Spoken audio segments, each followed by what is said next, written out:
Close your eyes. In 2017 and 2018, Block.one raised $4 billion through the longest token sale in cryptocurrency history. More capital than any blockchain project before or since. The blockchain it built promised 1 million transactions per second, 0 user fees, and decentralized governance. By 2024, EOS was functional but marginal. Its architect departed, and the SEC settled fraud charges for $30 million. $4 billion raised. Almost nothing delivered. Imagine raising $4 billion to build the future of the internet.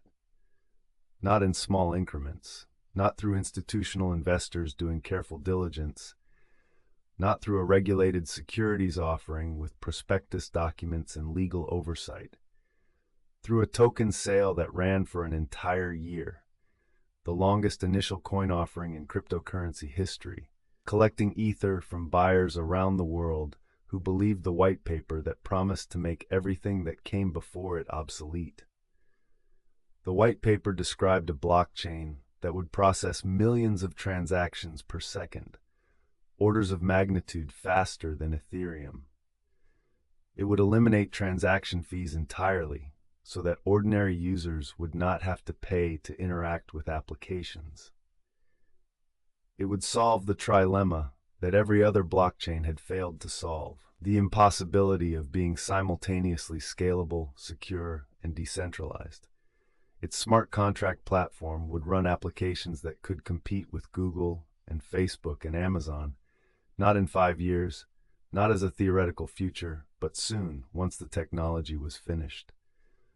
The man behind the promise was Daniel Larimer, a programmer and libertarian thinker who had already built 2 working blockchain protocols before EOS: Steem, a decentralized social media platform, and BitShares, a decentralized exchange, and who had left both projects, controversially, before they reached their full potential. The money was raised by a company called Block.one, led by Brendan Bloomer, a business executive with technology industry experience and a confident public presence. Together, they collected $4 billion, the single largest fundraise in cryptocurrency history up to that point, and launched a blockchain in June 2018 that would become, over the following years, one of the most discussed failures in the history of the space. EOS was not a scam. Its developers were genuine engineers who built software that actually worked. Its backers were not fraudsters who ran with the money. What EOS was instead was a story about the distance between a compelling vision and a functioning reality, about the ways that design choices made with good intentions can produce outcomes that contradict the principles they were meant to serve, and about the relationship between raised expectations, massive capital, and the difficulty of delivering against both. To understand why EOS attracted $4 billion, it is necessary to understand the particular frustrations with Ethereum that were real and widespread in 2017. Ethereum's gas fees.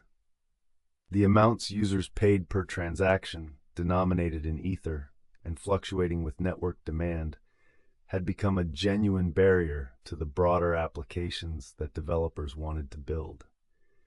During periods of high network activity, fees could rise to levels that made small transactions economically irrational.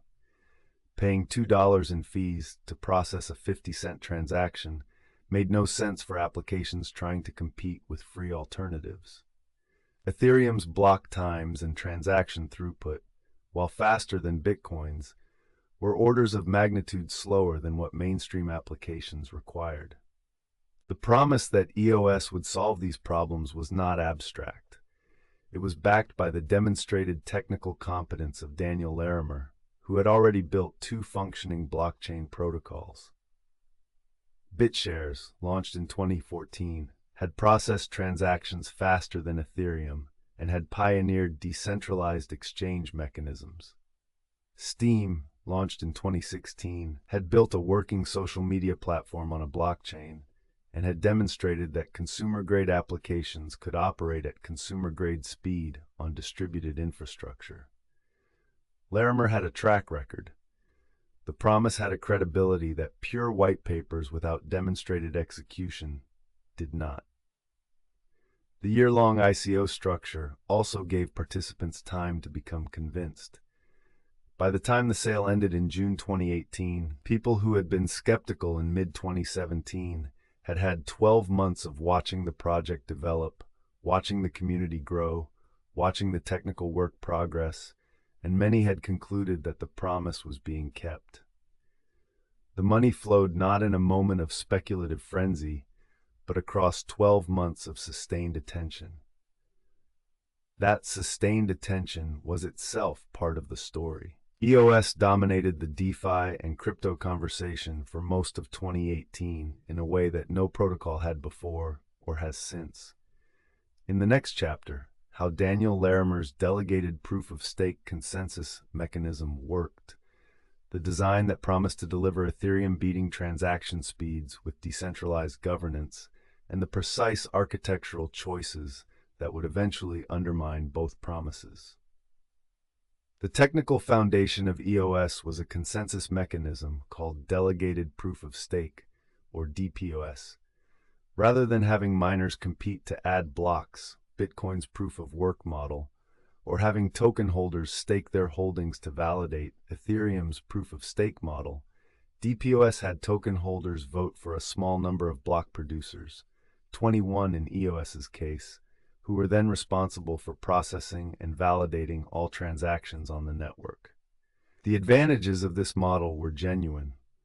With only 21 block producers rather than thousands or millions, coordination was fast, and the network could achieve transaction throughput far higher than proof-of-work blockchains. The transaction fee problem was addressed by a resource model in which EOS holders received a proportional claim on network bandwidth, CPU time, and storage. Instead of paying fees, users staked EOS tokens to reserve the resources their applications would use. In principle, an application that staked enough EOS could offer its users fee-free interactions. Daniel Larimer had developed DPoS in his earlier projects and had refined his thinking about it significantly. His architectural vision for EOS included several other innovations: a governance system in which the 21 block producers had the authority to roll back transactions or freeze accounts under precise circumstances, a constitution that governed acceptable behavior on the network, and a dispute resolution system modeled loosely on legal principles. The combination was intended to give EOS a governance structure that could address real-world problems, the kind of theft, fraud, and technical errors that in Bitcoin or Ethereum simply result in irreversible losses through a quasi-judicial process. The criticism of this architecture came from multiple directions. Decentralization advocates argued that 21 block producers were not enough, that this small number created a centralization risk, that the block producers could collude, that the voters who elected them were themselves a small and often overlapping group, and that the network's governance was therefore controlled by a cartel rather than by a truly distributed community. These critics were not wrong. Analyses of EOS voting patterns consistently found that a small number of large EOS holders dominated the elections, and that the block producers had economic relationships with each other that complicated any clean separation between their roles. Security researchers raised concerns about the governance powers built into the system, specifically the ability of block producers to freeze accounts and reverse transactions. In Bitcoin and Ethereum, the immutability of transactions is a fundamental property that provides certain guarantees to users. Once a transaction is confirmed, it cannot be altered or undone. EOS's governance model explicitly abandoned this guarantee in certain circumstances, substituting the judgment of the elected block producer set for the mathematical finality of the blockchain. The EOS constitution and arbitration system were intended to make this governance power principled rather than arbitrary. Critics argued that in practice, the people holding this power would use it in their own interests. The philosophical argument that animated EOS's governance design was genuinely interesting and genuinely contested. Larimer believed that the immutability fetish in Bitcoin and early Ethereum was misguided, that a financial system that could not address fraud, theft, or obvious errors was not more trustworthy, but merely more inflexible in a way that benefited attackers rather than users. If someone's private key was stolen and the theft was documented and proven, why should the thief keep the funds? If a smart contract contained a bug that was exploited to drain funds that clearly were not intended to be available, why should the exploit stand? These are not obviously wrong questions. The DAO hack of 2016 had produced a hard fork of Ethereum precisely because the community decided, in that case, that immutability should yield to the judgment that the outcome was unjust. The fork was controversial, but it demonstrated that the immutability principle was not unconditional in practice, even in the communities that most strongly advocated for it in theory. Larimer was proposing to make the exception the rule, to build governance into the protocol explicitly rather than having it emerge through crisis. The problem was that building governance into the protocol required answering questions that the community had not resolved. Who decides when an intervention is justified, by what process, using what evidence, with what appeal mechanism, and with what protection against the same intervention power being used unjustly by the people who hold it? These questions did not have agreed-upon answers in 2018, and the EOS community's subsequent experience of trying to answer them in practice produced the governance dysfunction that critics had predicted. The theory was interesting. The execution revealed how hard it was to translate into practice. The fundraise itself was remarkable enough to deserve its own examination.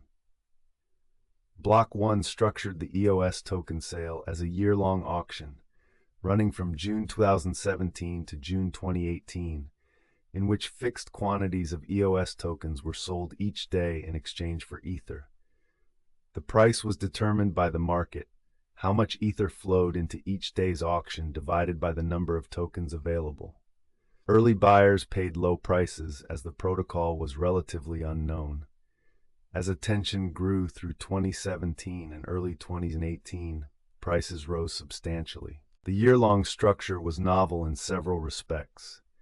It prevented the front-loading that characterized many ICOs, in which connected investors received large allocations at low prices before retail buyers could participate.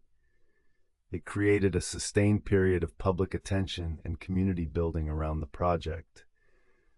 And it distributed the risk of entry across buyers who made purchasing decisions in different market conditions. Some entering in the 2017 bull market, some in the early 2018 correction that followed. By the close of the sale in June 2018, Block.one had collected approximately $4 billion in Ether, though the exact figure varied with Ether's price at different points in the sale. Block.one retained 10% of the EOS token supply, worth hundreds of millions of dollars at launch prices. The remaining 90% was distributed to ICO participants. The $4 billion raised created an immediate and serious problem: expectations. When a company raises $400 million, it is held to a certain standard of execution. When it raises $4 billion, the expectations are proportionally larger. Block.one had positioned EOS as the platform that would scale blockchain to internet levels, eliminate fees, enable enterprise adoption, and compete with the largest technology companies in the world. The money they held was evidence that credible people believed this vision. Delivering against it was a different matter. Block.one also made a decision early in the post-launch period that attracted controversy. Rather than deploying the raised capital primarily into EOS ecosystem development, the company pursued a broader venture investment strategy, making large investments in various technology companies and crypto projects, with what appeared to be limited strategic connection to EOS's success. Critics argued that Block.one was managing a venture capital portfolio with ICO proceeds rather than building the ecosystem they had raised money to build. The $4 billion raised by Block.one placed the company in an unusual position relative to the crypto market. At a time when most blockchain projects were operating with limited capital and large ambitions, Block.one had more money than it knew how to deploy productively in its immediate development needs. This surfeit of capital created a different kind of problem than the one most crypto projects faced. Not how to do more with less, but how to allocate resources at a scale that no comparable project had previously encountered. Block.one's venture investments included positions in a wide range of crypto and technology projects, exchanges, other blockchain protocols, media companies, and more. The logic, as articulated by Brendan Bloomer and the company's executives, was that building a broader ecosystem of companies connected to EOS would strengthen the platform's relevance. The practice, as observed by critics, was that many of the investments had at best tangential connections to EOS development, and that the company appeared to be building a diversified investment portfolio, rather than concentrating resources on the one thing the ICO participants had actually funded. The distinct allocation of the $4 billion was never fully disclosed to ICO participants. Block.one was a private company with no obligation to report to its token sale participants, and the EOS token itself did not represent equity in Block.one. It was a utility token with governance functions. The people who had contributed Ether to the ICO had received EOS tokens, not shares, and they had no legal claim on how Block.one deployed the funds it had collected. This distinction between the legal framework and the participants' expectations was a source of sustained frustration throughout EOS's history. EOS launched on June 14, 2018, following a prolonged and technically complicated process of getting the block producer community to agree on the initial state of the chain. The launch itself required coordination among the elected block producers in a way that demonstrated both the cooperative potential and the governance complexity of the DPoS model.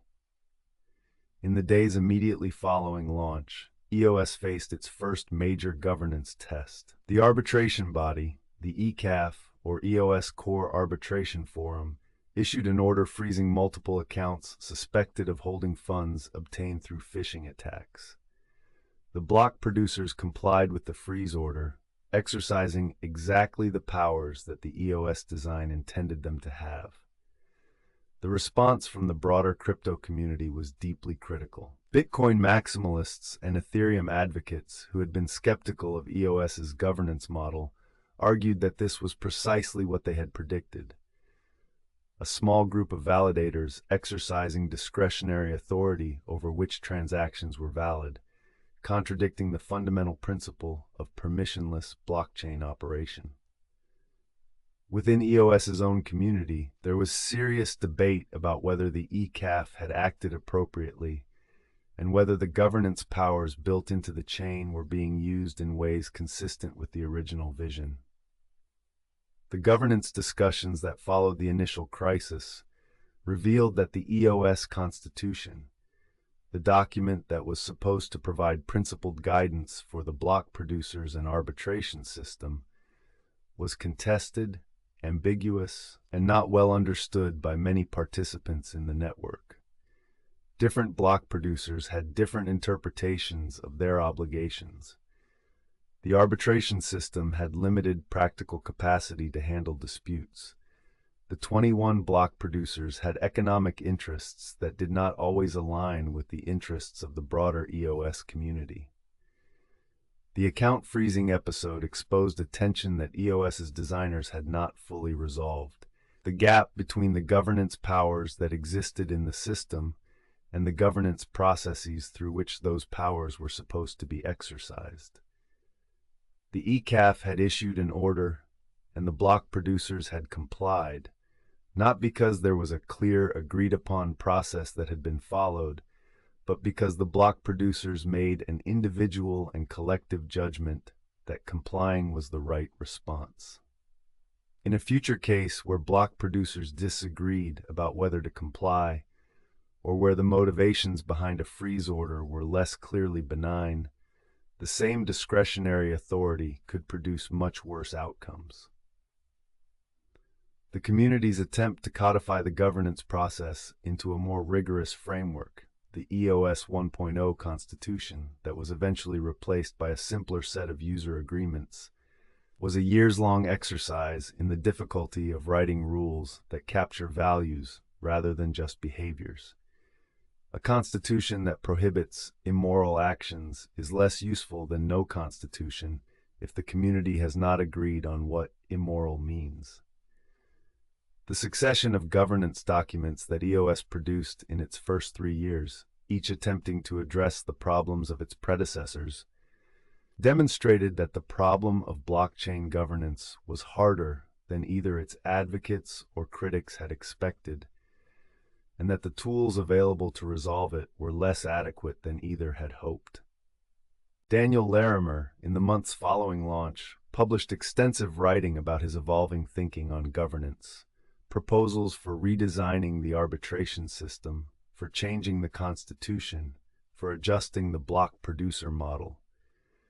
These writings were valuable contributions to the broader conversation about blockchain governance, but they also created a sense of instability in the foundational rules of a protocol that had just launched at enormous expense.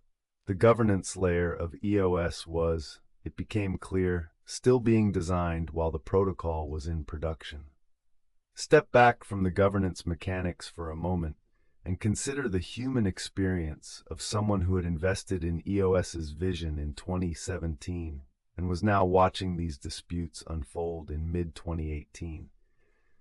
They had bought into a promise, the world's most scalable blockchain, the platform that would host the applications that would replace everything. They had watched the year-long ICO accumulate more capital than any project in history.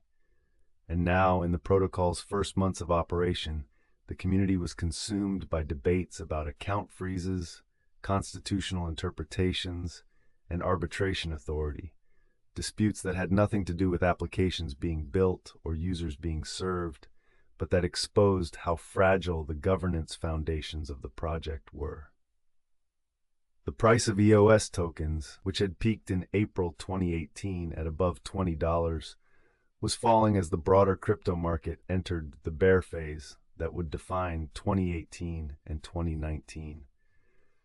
The gap between the promise and the present was becoming visible in ways that were uncomfortable for anyone who had believed both. The core promise of EOS was that it would attract application developers who had been frustrated by Ethereum's limitations, the high gas fees, the slower transaction speeds, the difficulty of building applications that could scale to mainstream user adoption. The EOS ecosystem would be the place where the next generation of decentralized applications would be built. This did not happen, or happened much more slowly and at much lower scale than the $4 billion fundraise had implied. The technical advantages of EOS, faster transactions, no fees for end users, were genuine in certain respects and qualified in others. The resource model, which required applications to stake EOS to reserve network capacity, turned out to create significant friction for application developers. Staking requirements meant that deploying and scaling an application required either holding or borrowing substantial quantities of EOS, which imposed capital costs that could be significant. Managing the CPU, network bandwidth, and RAM resources required careful, ongoing attention that added operational complexity. The governance complexity added another layer of friction. Developers building on a platform with 21 block producers who had the ability to freeze accounts and reverse transactions needed to think about how their applications would interact with that governance structure. which was a different and more complex consideration than building on a platform with mathematical finality and no discretionary override. Some developers found this too unpredictable. Others concluded that the governance model, whatever its intended purpose, created a potential liability that they were not comfortable building their user base on. The developer community that did build on EOS was real but smaller and less successful than had been hoped. Several gaming and gambling applications found EOS's high transaction throughput truly useful. Applications where users were making many small interactions with smart contracts benefited from the fee-free model. But the mainstream enterprise adoption and the consumer applications that would compete with centralized platforms did not materialize. The promised developer grants from Block.one were slower to arrive and smaller in impact than the community had hoped. The ecosystem remained, through 2019 and 2020, a fraction of the size that Ethereum's had become. The timing of EOS's launch was, in retrospect, unfortunate for reasons that had nothing to do with the protocol's design. The mainnet went live in June 2018, which was precisely the beginning of the 18-month crypto bear market that followed the 2017 bull cycle. The bull market of 2017 had created an environment in which developer attention, user adoption, and venture capital flowed freely to any project with a plausible story about the future. The bear market of 2018 and 2019 contracted all of these flows simultaneously. For Ethereum, which already had a substantial developer community, existing applications and network effects built over years before the bear market, the contraction was manageable. For EOS, which was launching into the bear market with no existing ecosystem and a developer community that was evaluating whether to migrate from Ethereum, the contraction was more damaging. The developers who might have taken the risk of building on a new platform during a bull market, when the capital and user attention would have rewarded risk-taking, were instead conserving resources and staying on the platform they already knew during a bear market when risk-taking was costly. The resource model's complexity compounded this timing problem. During a bull market, staking EOS to reserve network capacity was relatively affordable because EOS prices were high. As prices fell, the dollar cost of the resource requirements for applications became a more significant barrier. Developers who had been considering EOS in mid-2018 at $8 EOS could calculate their resource costs at that price.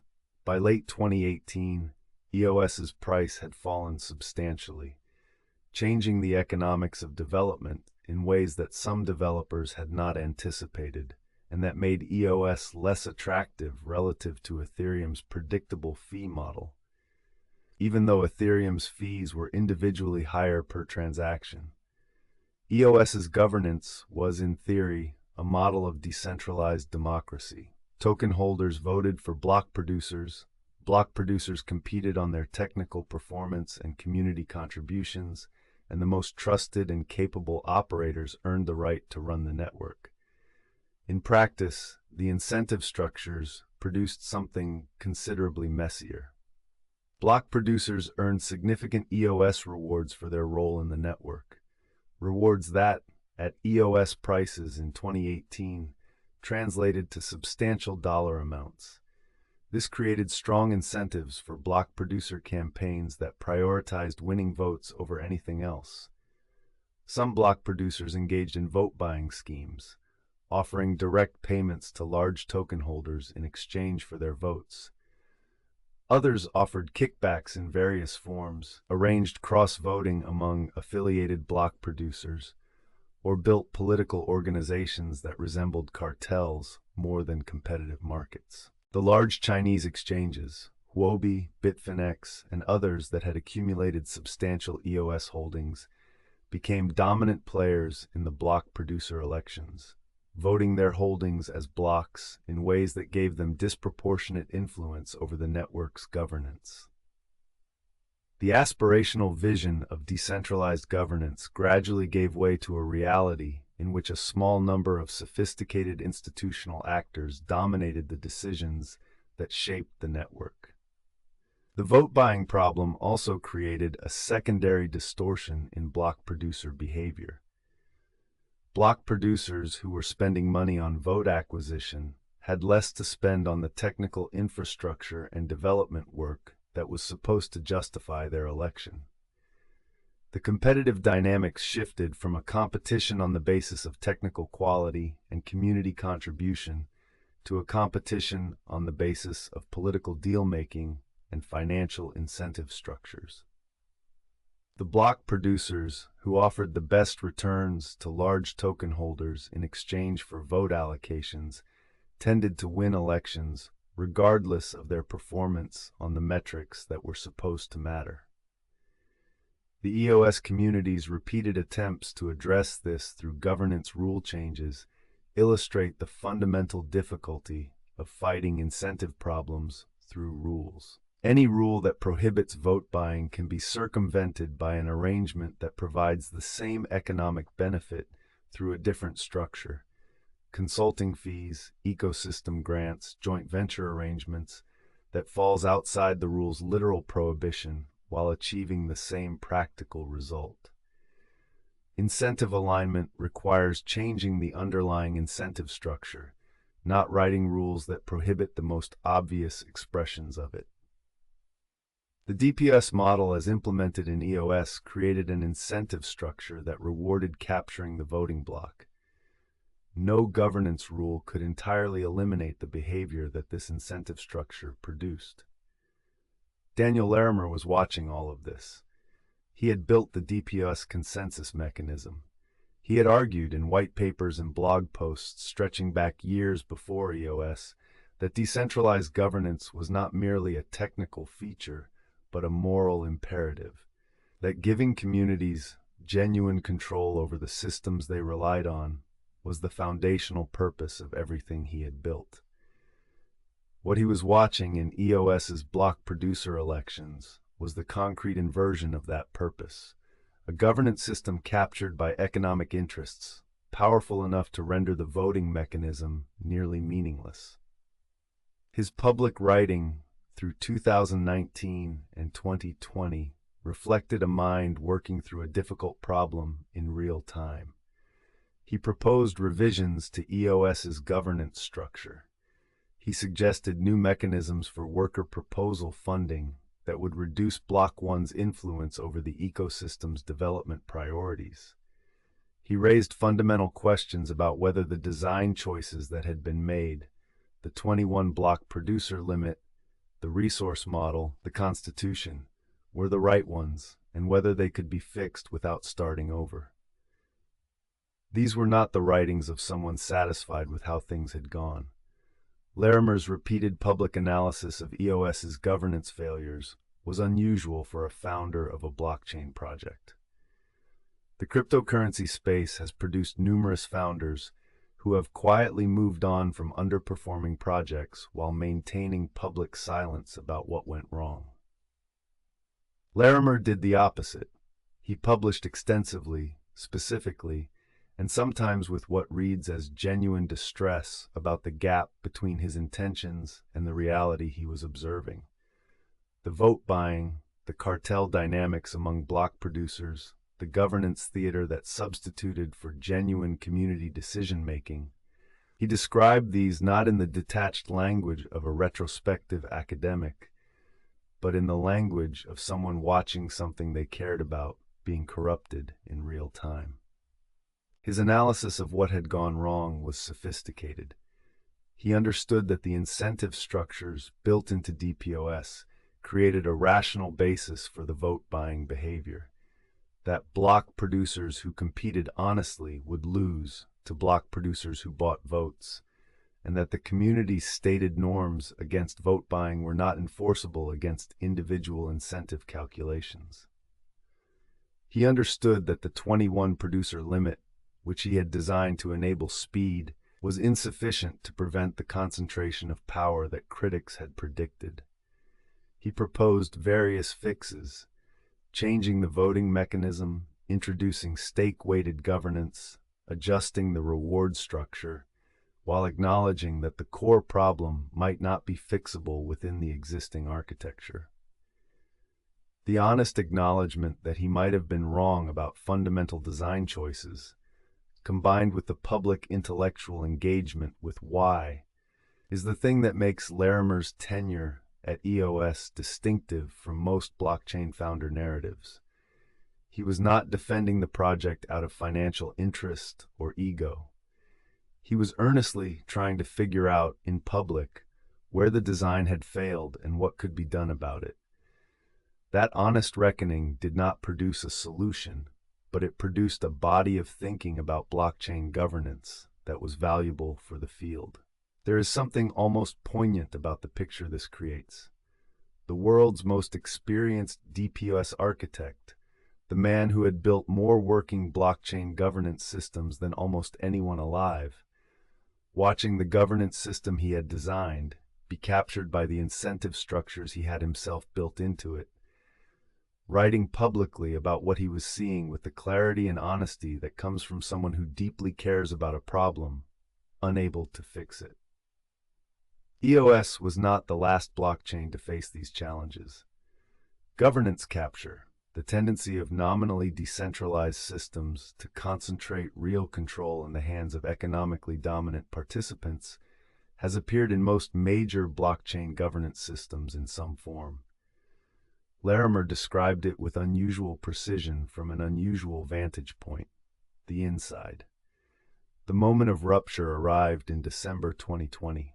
Larimer published a post that was unusual in its candor, stating plainly that he had reached a point where he could no longer reconcile his vision for what EOS should be with the direction Block.one was taking it. He was not simply frustrated with a targeted decision or a particular governance failure. He had come to believe that the organizational structure of the project, a private company holding $4 billion, that it was deploying according to its own priorities, nominally for the benefit of an ecosystem it no longer actively governed, was fundamentally incompatible with the values that had motivated him to build it. He resigned from Block.one in January 2021, approximately 2.5 years after the EOS mainnet launch. The announcement was brief and professionally worded.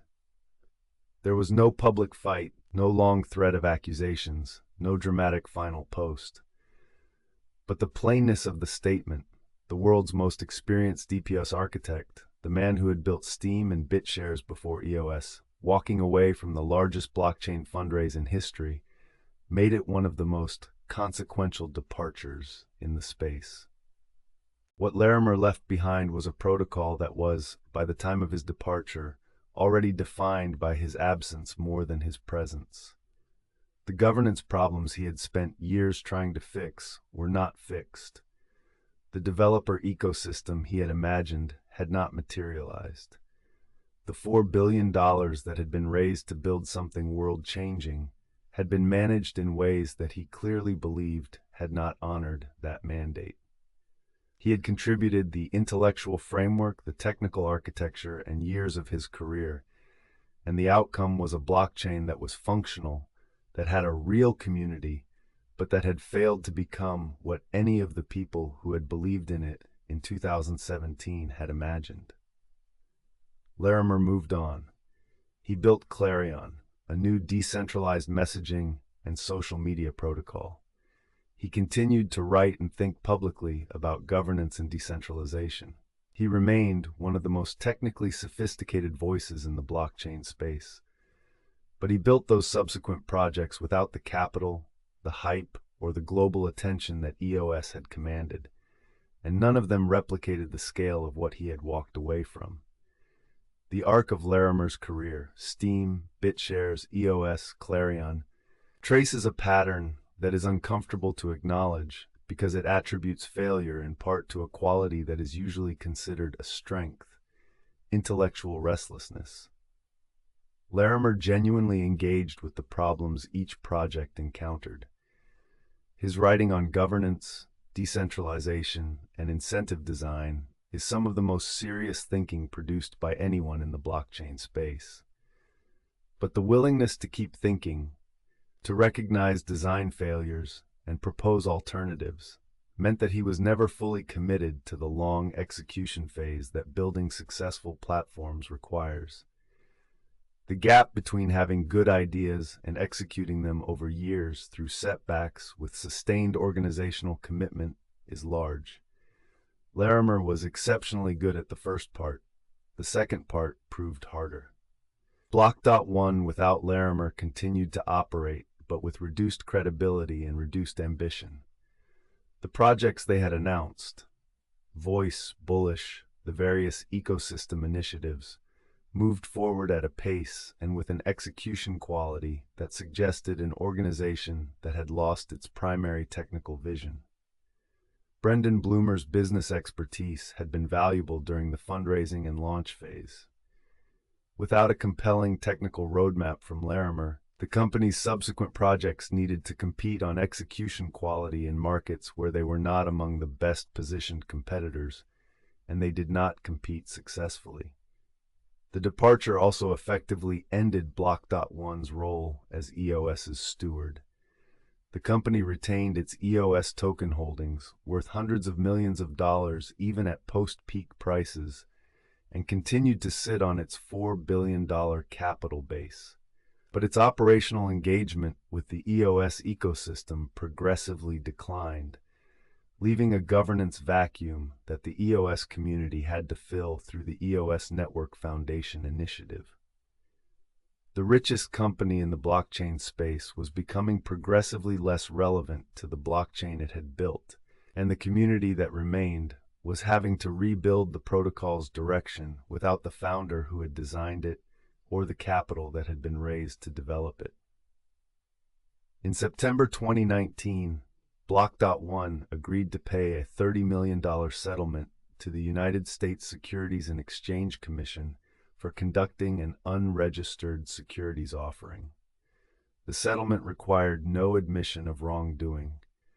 $30 million was, relative to the $4 billion raised, a very small penalty, roughly 0.75% of the fundraise. The fine was mocked by crypto community observers who pointed out that it essentially represented a small cost of doing business for a company that had kept the vast majority of its proceeds. The settlement and the fine did not require Block.one to return any money to ICO participants. The people who had bought EOS tokens in 2017 and 2018 at prices that assumed the delivery of the promised ecosystem did not receive compensation for the gap between those promises and the eventual delivery. Block.one retained the $4 billion it had raised and continued to operate as a private company. Block.one subsequently announced and then largely abandoned several major initiatives. Voice, a planned decentralized social media platform, was developed and launched in limited form before being repositioned and eventually discontinued. Bullish, a crypto exchange platform that was planned to go public through a SPAC merger, eventually launched but at a valuation far below its original projections. The ambitions announced in 2017 and 2018, the applications that would compete with the largest technology companies, the millions of transactions per second, the mainstream adoption, were progressively scaled back or quietly abandoned as the deliberate challenges of execution became clear. By 2020 and 2021, EOS's position in the DeFi ecosystem had been substantially displaced by Ethereum and by newer competitors, Solana, Avalanche, Binance Smart Chain, that offered competitive throughput with fewer governance complications.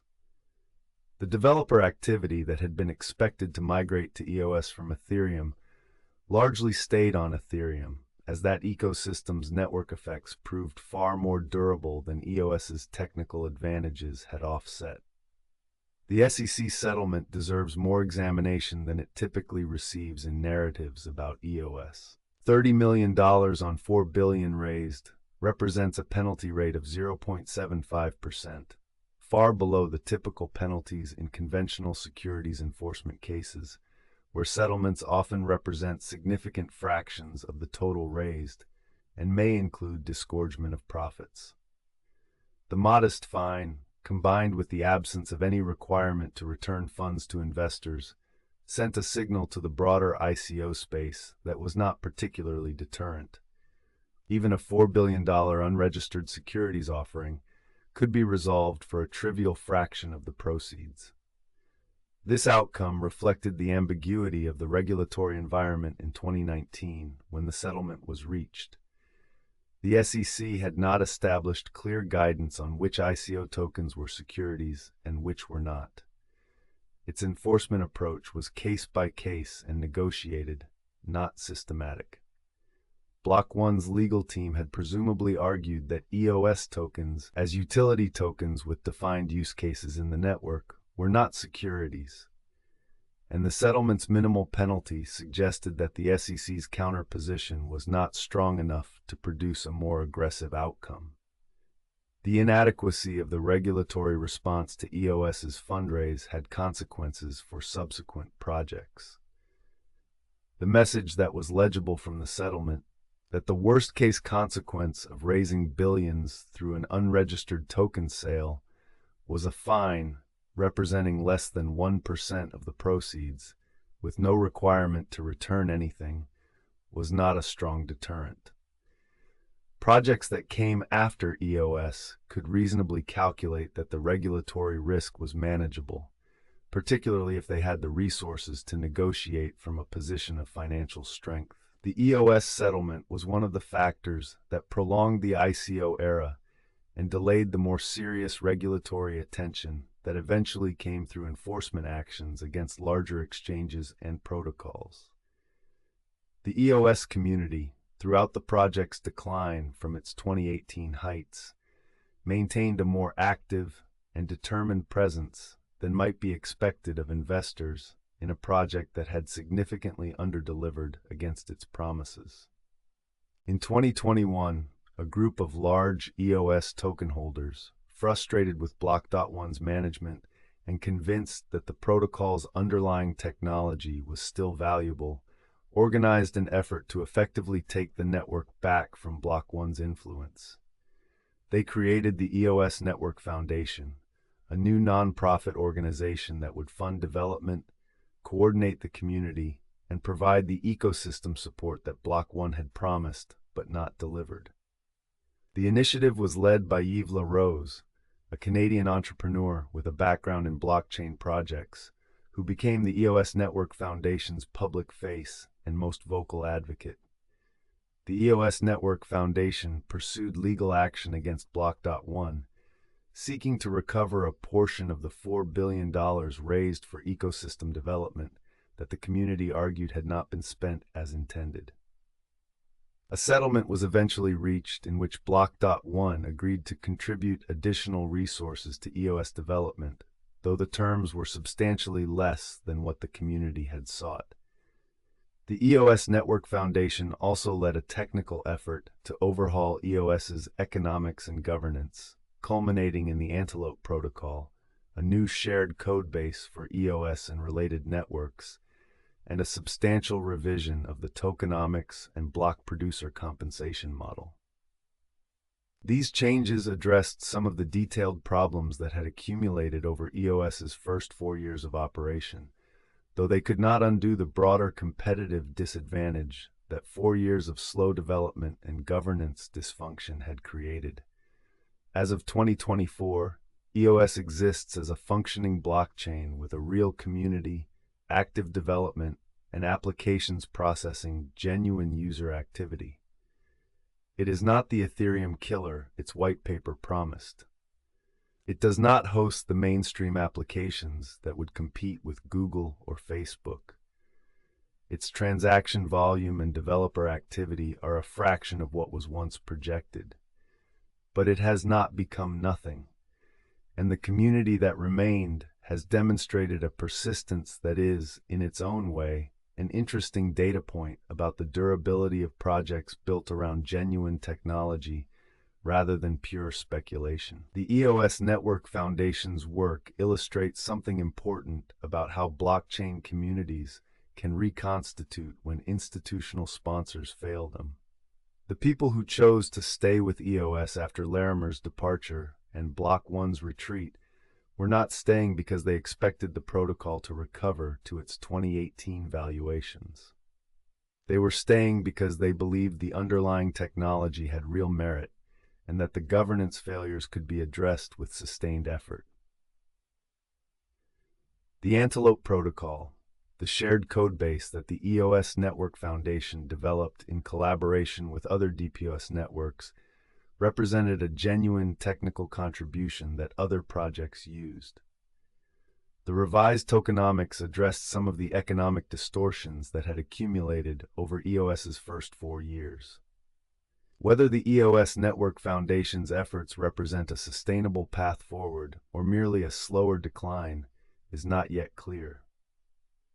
The competitive landscape for smart contract platforms had shifted dramatically by the time the foundation launched. Ethereum's own scaling solutions, Layer 2 networks that achieved high throughput while inheriting Ethereum's security, had addressed many of the performance limitations that EOS had been designed to fix. Solana had demonstrated that high throughput, low-fee transactions were achievable on a single blockchain without the governance complexities of DPoS. The particular combination of problems that EOS had been designed to solve was being solved by other means, which reduced the urgency of EOS's particular solution. The legal action against Block.one represented a new chapter in blockchain community governance, one in which token holders organized to pursue legal remedies against a well-capitalized sponsor that they believed had failed its obligations. The precedent, while its ultimate impact was modest given the limited settlement terms, established that ICO participants could organize and pursue legal theories about sponsor obligations even when the token purchase agreements explicitly excluded equity-like claims. Future ICO designers took note of this precedent, though whether it meaningfully changed the accountability dynamics of subsequent fundraises is debatable. The honest accounting of what EOS achieved with its $4 billion is complicated by the gap between what could have been built and what was built, and by the counterfactual question of whether the same capital deployed differently would have produced better outcomes. The technology that was built, the EOS.io codebase, the DPoS consensus mechanism, the resource model, the governance framework, was real software written by real engineers that enabled real applications. The contributions to blockchain design thinking that emerged from EOS's successes and failures influence subsequent projects in ways that are traceable if not easily quantifiable. The DPoS model, refined through EOS's experience, was adapted by projects that learned from its failures. The governance debates that EOS forced into the open were important conversations for the blockchain space to have. Against these contributions, the $4 billion is still a remarkable number. Ethereum had raised $18 million in its 2014 ICO and built the largest smart contract platform in the world. The argument that EOS needed 200 times Ethereum's capital to build a competing platform was never obviously correct, and the outcome suggests it was not. The capital efficiency of the project was, by any reasonable measure, very poor. The ICO era that EOS both exemplified and helped bring to a close produced hundreds of projects that raised enormous sums and delivered poor outcomes. EOS was the largest and the most prominent, but it was not unusual in its pattern. Ambitious promises, massive fundraise, slow and disappointing execution, gradual retreat from the most ambitious claims, eventual settlement in a smaller role than promised. What made EOS different from outright fraud was the absence of intent to deceive and the presence of real software built by real people who deeply believed in what they were trying to create. The lesson that the industry drew from EOS was partly about the particular failure modes of DPoS governance, and partly about the relationship between fundraising and execution. The assumption that more capital would produce better blockchain technology turned out to be wrong, in the way that the assumption is usually wrong. Execution quality, technical talent, community trust, and well-designed incentive structures matter more than available resources, and adding zeros to the fundraise does not add corresponding zeros to the probability of success. The EOS story is, ultimately, a story about ambition and its limits, about what happens when an interesting technical vision meets the gap between a compelling white paper and the years of grinding execution required to make something real. The $4 billion made the ambition more visible and the disappointment more pronounced. But the fundamental story of a protocol that promised to change everything and mostly changed a few things at the margins is the story of most ambitious technology projects in crypto and elsewhere. The relationship between capital raised and outcomes delivered is the central question that EOS forces anyone building or investing in blockchain infrastructure to reckon with. The naive assumption that more money produces better outcomes was not supported by EOS's experience. But the more sophisticated version of the question, what does capital buy, when is more capital useful, and what does insufficient capital prevent, is more interesting and more complicated. Capital is most useful in the execution phase of a technology project, where the primary limiting factors are engineering talent, time to build, and the ability to attract and retain the users and developers whose participation creates network effects. For infrastructure protocols, network effects are the ultimate moat, a platform that developers have built on, with applications that users have adopted, is extremely hard to displace even by a technically superior alternative. Ethereum's persistence as the dominant smart contract platform, despite EOS's genuine technical advantages in transaction speed, is a demonstration of this principle. What EOS had in capital, it lacked in timing and network effects. The $4 billion was available, but the moment to build the developer community and applications that would create durable network effects was narrowing as Ethereum's ecosystem grew. The capital would have been more valuable deployed more rapidly into ecosystem building during the initial launch period, developer grants, application funding, user acquisition, rather than into the venture investment portfolio that Block.one assembled. Whether this different deployment strategy would have produced different outcomes is unknowable, but the hypothesis that concentrated ecosystem investment in the first year would have produced a better result than diversified financial investment seems plausible. The stark warning for subsequent projects is not simply that EOS was a disappointment. It is that the factors that made EOS's outcome more likely than its white paper suggested, the governance design risks, the capital allocation decisions, the timing relative to Ethereum's network effects, were knowable in advance by anyone who looked carefully. They were not hidden. They were visible to critics who were dismissed as motivated by competing interests or insufficient technical understanding. The gap between the information that was available and the conclusions that the investment community drew from it is the most important lesson that $4 billion bought. The post-EOS blockchain landscape adapted in ways that reflect what was learned from its experience. Subsequent high-throughput blockchains, Solana being the most prominent, learned from EOS's governance difficulties by making different trade-offs. Solana kept the high transaction speed and low fees, but simplified the governance layer considerably. No constitution, no account freezing, no arbitration system. The trade-off was accepting that mathematical finality, with all its inflexibility, was preferable to the governance complexity that EOS had demonstrated was unmanageable at the political level. Solana has had its own severe problems, extended network outages, validator centralization concerns, but they have been different problems from EOS's. Other post-EOS projects attempted to address the DPoS governance problem by adjusting the number of validators upward. Networks that used larger validator sets, 100, 300, or more, made vote buying mathematically harder because the cost of buying enough votes to control outcomes scaled with the validator count. The trade-off was reduced transaction throughput, but in a world where Layer 2 networks were handling much of the throughput demand, the throughput advantage of 21 validators was less valuable than it had been in 2017. The influence of EOS's failures on Ethereum's own development was indirect but real.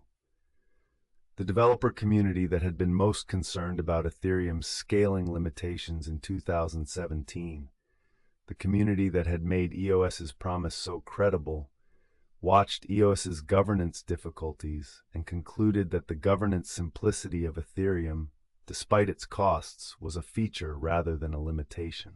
The development of Ethereum's own scaling solutions proceeded with a strong bias towards solutions that preserved the protocol's foundational properties: immutability, permissionlessness, minimal governance discretion, rather than solutions that traded those properties for throughput.